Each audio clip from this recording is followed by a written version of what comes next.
world famous poet who's immigrated to distant lands, and she used to run a show at Gallery Cabaret for many years, and she has many books. She publishes books, Scar Publications. They have a website. She's a professional performance artist and publisher, a poet, a writer, a photographer. She doesn't do windows though, and she's editor of 2 literary magazines, and releases through stuff with Scars Publications, and she was at the Cafe Gallery Chicago show for many years. Does a poetic license on line, which I had attended before. Which you have attended, yes. Because it's not some of the Zoom meetings. Fluorescent. Right, because pandemic closed and made the bookstore close it down, so it now runs as Zoom meetings.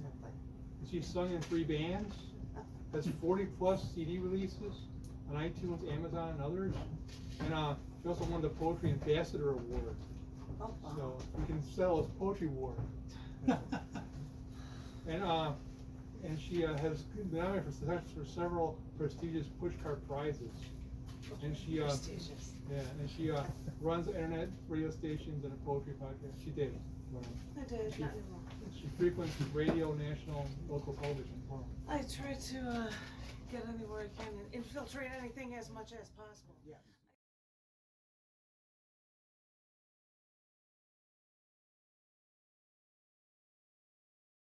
Okay, so Who's the director of this thing? my first feature is the world-renowned Janet Kuypers. Wow! Who used to host a show here at Gallery Cabaret. You know, she's much missed, and she's the publisher of Scars Publications, and she has 100+ books published. Yes. You know, some of which I have. And she also hosted at Cafe Gallery Chicago, like I said, for many years. She's in Austin, Texas. Has a global Zoom show now. You know, Monthly, called Poetic yeah. License. On Sundays, right? The first Sunday of every month. Cool. right.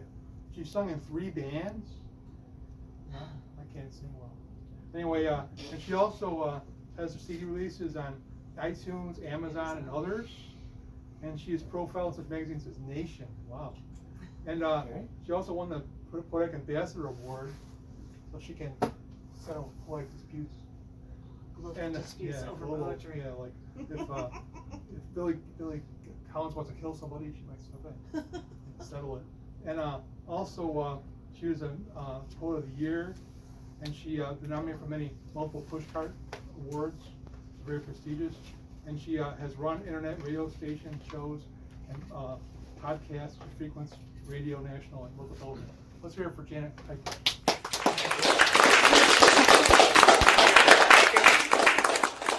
I run 2 literary magazines through that, but I was very pleased when a CyberWit.net press, based at like Taj Mahal Press, based in India, they wanted to start publishing books of mine. And last year when I came here to feature, they published my book Shattering the Glass Ceiling, which was cool because it has poetry translated to different languages, and it's just, I thought it was excellent. But then when they said they wanted another book published, it was right when Dobbs v. Jackson happened, just a little over a year ago, and so Journalism Janet just went into, hyper research mode and wrote and wrote and wrote, and they published this most recent book of mine, and it's titled Testament. I have copies of it here. You can purchase it through Amazon or through CyberWit, but I've got a few copies in my pocket. It's in the bag here. $20. You could save yourself some shipping if you want to just take it off my hands. I'd be thrilled. There are 4 sections in this book. The first section, which is over half the book, which is the longest section of the book, is all the post-Roe v. Wade women's rights poetry stuff. The second section of the book talks about life and death issues and struggling with considering suicide and that sort of thing. So that's a kind of heavy section as well.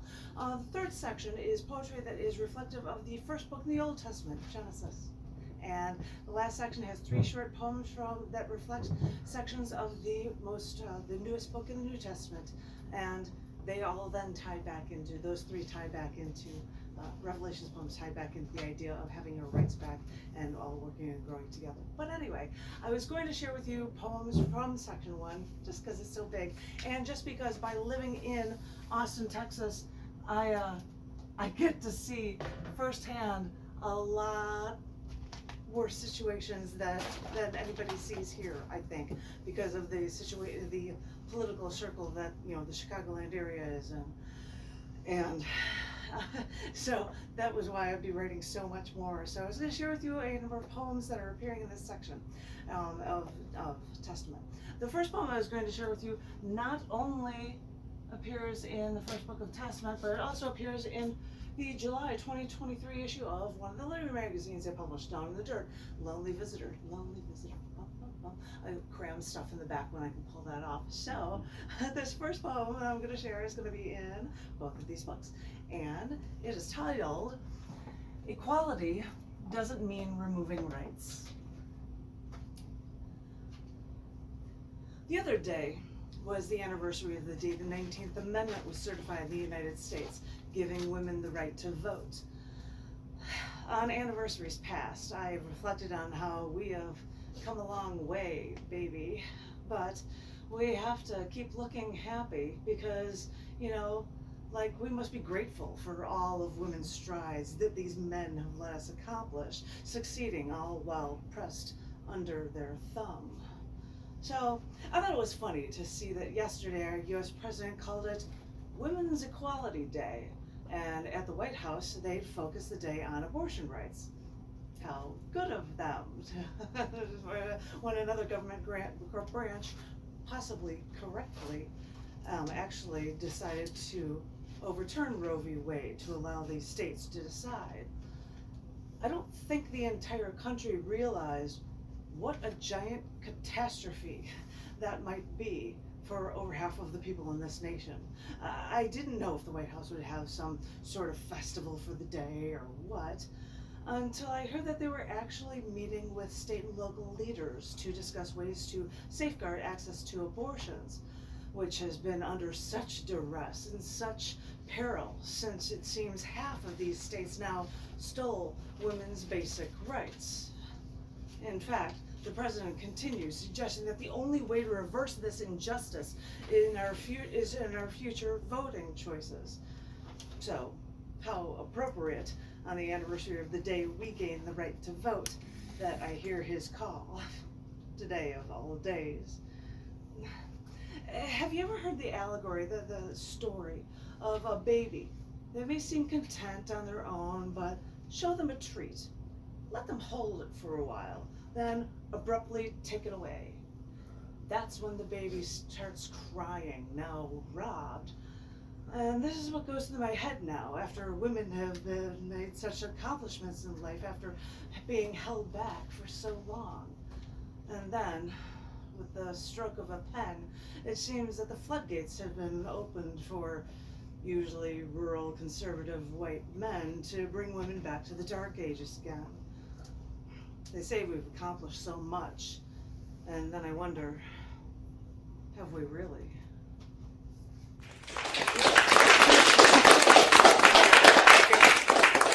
It's easier to read from the tablet, but these are all, I have to keep showing it for everybody. This is in Testament. This one is titled, It Really Is All About Choice. There are some who may argue that a fetus with no mouth to express their lack of emotion while inside a womb doesn't have a choice when a woman terminates pregnancy. So religiously infused legislators eliminate the choice of the woman, the adult, full-grown, voting woman, to give that choice to something that isn't even born. After Roe v. Wade was overturned, individuals gained their choice back, as press polls indicated that parents with children going to colleges in states supporting restricting women's rights are telling their children they're not going to pay for them to continue school in a state that is so restrictive to women, to adult, full-grown, voting women. If that state does not tell a young woman that they are entitled to terminate a pregnancy after a rape, I'm not sure I'd be spending my money on education in that state, if I may quote U.S. Senator Claire McCaskill. High school students, junior year, senior year, approaching college, now reconsider college choices in these restrictive states after the overturning of Roe v. Wade. I would not consider going to school in a state where abortion is against the law, is only one quoted teen, but she is not alone. But what of women already in college, when sorority presidents even call this new abortion law just terrifying? But there may be a mischievous light at the end of the tunnel when even in Texas Tech University in Lubbock, Texas, a self-described sanctuary city for the unborn, where abortion is banned, students pass around sticks of gum in a freedom of speech zone with info on where to get medical abortion pills. Yes, it's come to this, making it look like you're sharing sticks of gum to get info about protecting women's rights. Well, that means it's come down to this. For those stuck in this situation, these adult, full-grown, voting women may be able to vote for change, although I'm sure they'll escape the college states who kidnap their rights long before they see real change. What ripple effect will this overturning of women's rights cause? Will school choice change? Will voting choices change? Will population numbers literally change after some in government tried to turn their country back to the Dark Ages? Religious people talk about seeing the light, but the repression they see is darkness for far too many women.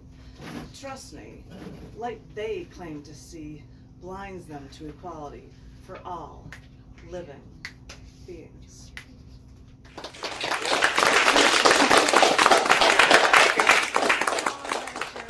I did this before. It is not only in the CyberWit.net Testament, but it is also in the other literary magazine I'm the editor for, CC&D Magazine. This is the January-April 2022 issue collection book titled A Mural of a Forest. A Mural of a Forest is also in Testament, so I have to show off the books that I publish, as well as the ones that other people publish. So, and I see somebody with the camera, and I'm like, uh-oh, now I'm going to show it. CC&D Magazine was founded in 1993. Wow. The 30-year anniversary just passed. Holy cow. And so I tried to cram in some performance art stuff, so I've got this next poem in this book as well as what CyberWit did for this in Testament. This poem is titled Key, You See. The world feels heavy when women have carried the weight, excelling at jobs, all while hosting parties where everything seemed to just fall into place as she worked honestly behind the scenes to make everything perfect. In addition to all of this, she still manages household finances, usually better than any man, and cares for a family if she chooses to have one. That's the key, you see. Understanding the news of the world, knowing that her place remains so much larger than anyone can realize. From the insect world through the animal world, women have ruled over their family when matriarchs made sense and flourished. Other species kill their mates after the deed is done.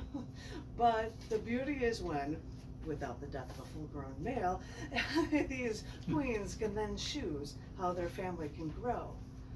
They've managed everything else. They should be able to decide on this, until a religious and conservative male-dominated government decides to take those rights away from the female sex.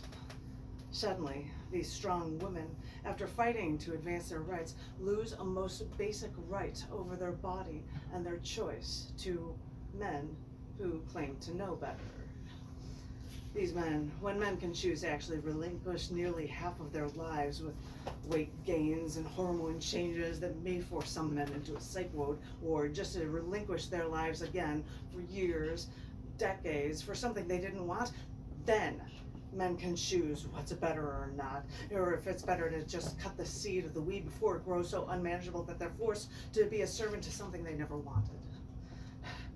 They shouldn't make that choice for the stronger female sex when it's a woman's body and a woman's choice.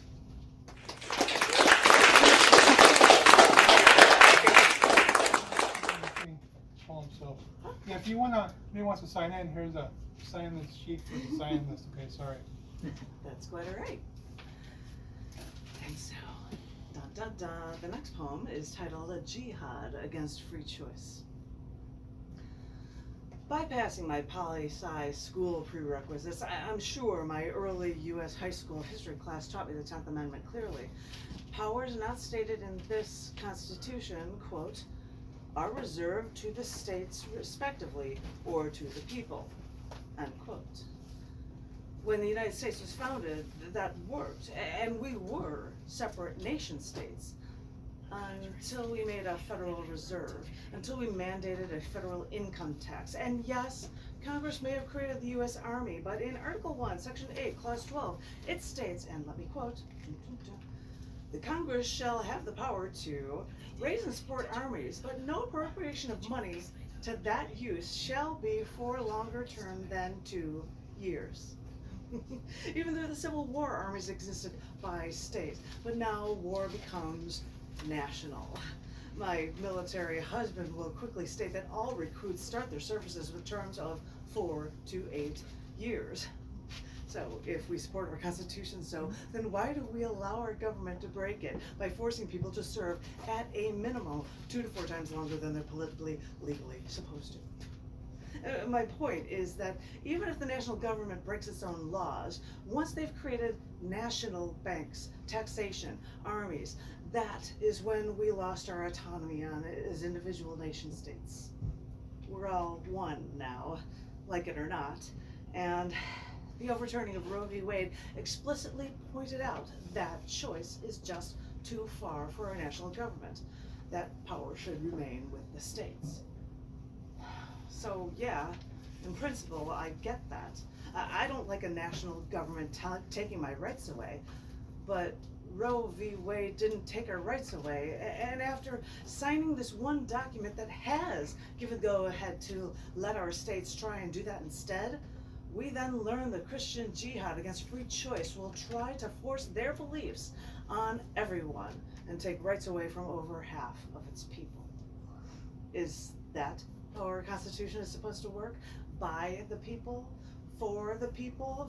For we, the people, don't like one religion trying to tell us what to do.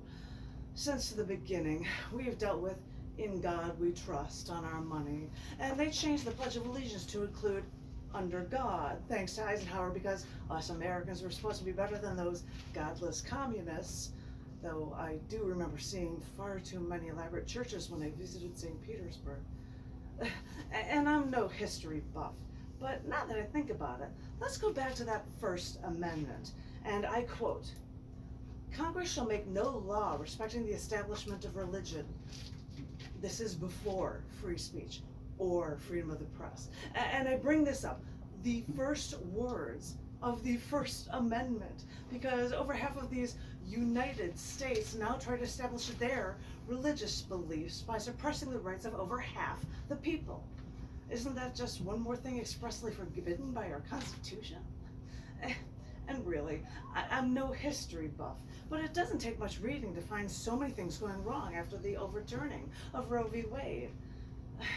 It's a shame to think that we need to pass more laws just to get our rights back, because I don't think marches are going to solve this one. Granting rights to rational choices have only come after fighting tyrannical religious dogma for centuries. Our people can't wait that long. When we've had our rights, we can't go back to suppression, repression, oppression. We know better. We deserve more. And you can't fight reason forever.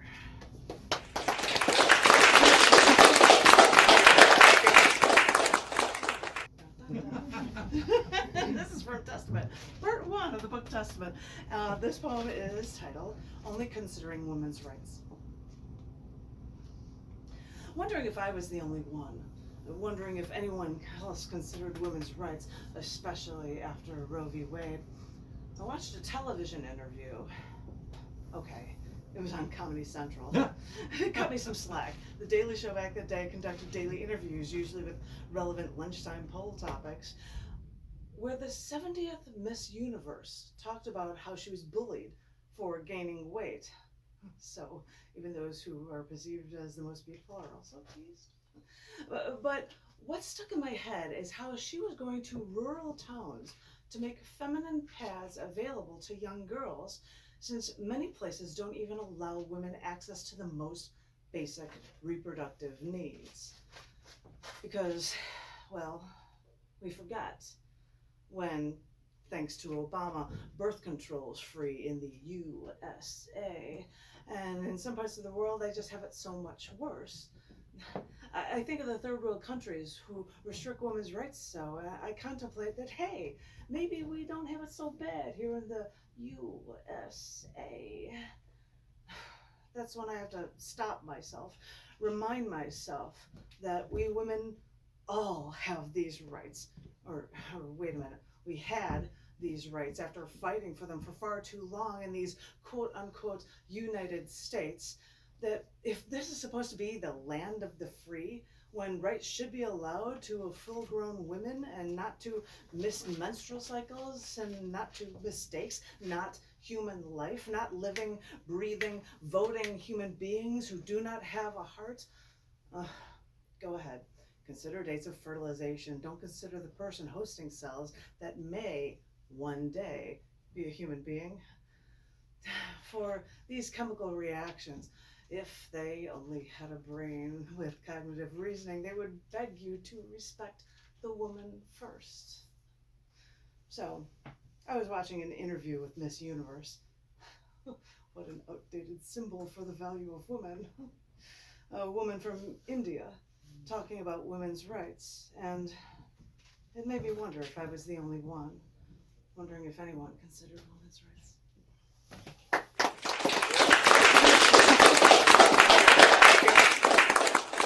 Hey, I love talking about women's issues so much. You have no idea how many things I've read about this one. This poem is titled, Fear for Their Safety.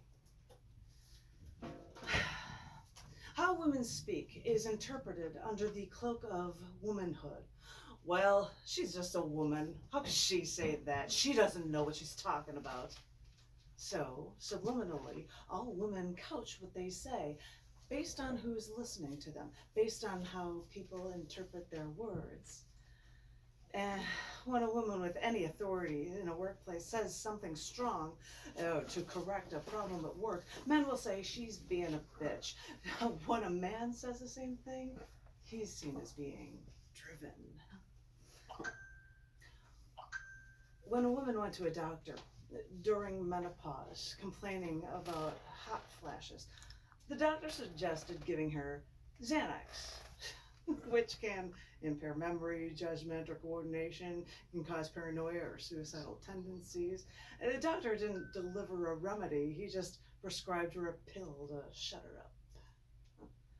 When a woman was hospitalized with an ulcer, she came back. Her pain remained, especially during menstruation. There would be days at work when she would lay underneath her desk in pain. Once I had to help her walk her to the train station during the day because she had to be bedridden and didn't know if she could walk the 1 block to the train station without collapsing. She spoke of how uncomfortable she felt with her male doctor, who never listened to her, dismissing her problems as if they were all in her head. Doctors later suggested that she should get on the pill, but she took that advice from a doctor years earlier, and it made her more violently moody, and still she didn't help with the pain. She feared her only choice was still just to follow her doctor's orders. When a woman went to a doctor complaining of stomach pains, they suggested she had a yeast infection, when she knew full well it was not that. She then told them that was ludicrous, and the doctor just shrugged her off. Sharing her problems with another doctor, he suggested that she had the stomach flu. He gave her a prescription, said she should be fine soon. Within 2 weeks, she was admitted to the hospital with a laceration in her stomach, worsened because it was never treated. The strong acidic fluids were seeping through her body, infecting other organs. Admitted to a hospital on Friday. By Saturday morning, she was dead. This says a lot about women's healthcare and how they value women. After the overturning of Roe v. Wade, women's health doctors feel increased scrutiny amid abortion bans, and patients now struggle to find access to potentially life-saving care. I read headlines like, 4 more Republican-led U.S. states ban almost all abortions. That's not a shocker. And the link between abortion rates and gender equality. Did somebody actually need to research this to figure that one out? I see these battles as South Carolina Republican women fight for abortion rights, and Kansas voting records confirm abortion rights too. And as I seem like some sort of mad scavenger scooping up any news I can to help women in this struggle, I suddenly remember how women have been stripped of healthcare rights all across the spectrum, from prescribing crazy pills for never listening to female patients, all leading to so much pain and death. I've seen it firsthand. How long must women fight this battle? And if women win abortion rights, do we think that everything is wonderful again? Because it never was wonderful, not for women. Continually ready to fight. It may take too long. Women may win battles, but after millennia, women lose the war. We women keep fighting, keep thinking that we're making a difference, but are we? Do we feel comfortable walking down the street at night without fearing the threat of theft or rape? Do we feel that we can stand up for ourselves at work without sounding to all men like we're just some bitch instead of an insightful, valuable contributor? Will we ever feel comfortable with a male doctor at the one place where we should feel the most safe? Because I wonder how women can talk about equality when, in all reality, women always have to fear for their safety first.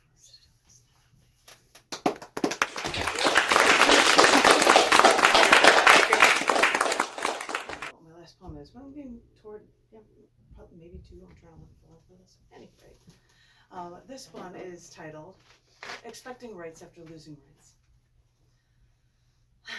Okay, I have heard that peaceful protests can lead to change. I mean, consider this. For years, I have purchased iodized salt from Morton's, in part because of that logo of that little girl holding the umbrella was on display at a huge manufacturing building downtown in the city where I worked for years. And actually, when a friend of mine from England came and visited, the citizen of the once British Empire, he even photographed that building. But just once, I had to buy iodized salt from Swad because of its logo of Mahatma Gandhi holding his now iconic cane. For it's not that I ever lived through the Salt March in India, but I was in India. I saw that man emblazoned on their money. I saw that march as a statue in New Delhi. So I connected with that image of protest for something as basic as salt. And I love that I am not the first to realize that peaceful protests can lead to change. But really, ladies, when some basic rights have been taken away from you, what made you think that after peaceful protesting you would have other basic rights to help you? How silly of you. How foolish of you. You should have known better. 3 different women from 3 different parts of these United States attended a hearing open to the public at a Supreme Court on the 2nd of November. Now, I know protesting in the Supreme Court is forbidden, despite laws guaranteeing the right to peaceful protest, so I guess it's no surprise that these women were stopped, including a 71-year-old woman who needed a cane, or a CEO who, after protesting with a single statement in court, held her hands out to show she carried no weapons. Now, as I said, I know protesting like this is illegal, but when nonviolent protests like this happen, protesters may be arrested, but they are never detained. But for those 3 entirely different women, they were put in ankle, waist, and wrist manacles, transferred 4 times in dark, tightly packed transport vehicles that were about 100 degrees Fahrenheit and 38 degrees Celsius, with bars over their laps and under their chins. They were jailed with no right to counsel, detained overnight in a tiny feces-laden and urine-spattered cells where they had to sit either on a metal toilet or a metal bed frame with no mattress, as bright lights kept them awake all night. Yes, they're looking into their mistreatment, which is more than 30 hours of detention for, that may violate the constitutional and international rights. And yes, it's not like they wanted any iodized salt rubbed into their already festering wounds. And yes, they were let go and were never actually charged. So in some senses, these jailers seem to just be able to do whatever they want. So, really, when it comes down to it, ladies, you should have known better. If these primarily Bible Belt Southerners with that white male supremacy mentality who prefer to repress women can take away some of your rights, then did you really think they let you keep any sense of your own morality if you try to talk back? Because, really, I'm sorry, ladies. You should have known better.